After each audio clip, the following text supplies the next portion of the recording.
যেটা উনি ভেবেছে সেটাই হবে।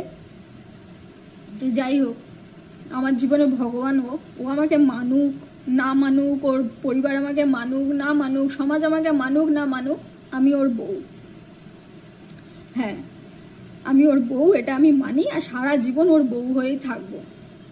তার জন্য না আমি ওর কাছে দাবি করব, না আমি ওর কাছে জোর করব, আর না আমি ওকে আমার কাছে বাধ্য করবো আসার জন্য।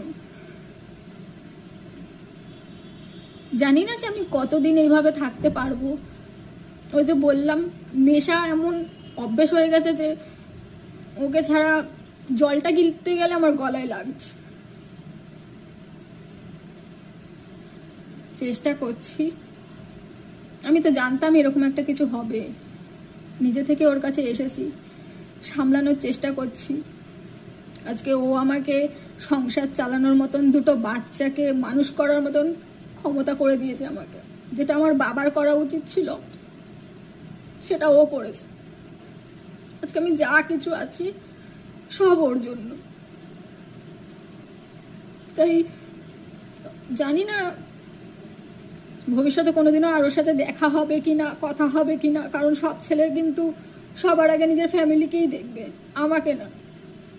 ওর যেটা ঠিক মনে হয়েছে সেটা করেছে, ওর ফ্যামিলির কথাটাই শোনা দরকার, আমার না। তো আমি তার জন্য ওকে বলবো না যে তুমি কেন আমাকে ছেড়ে দিলে, কেন এমনটা করলে। আমি জানতাম যে এরকম একটা কিছু হবেই, তাই মেনে নিয়েছি আমি।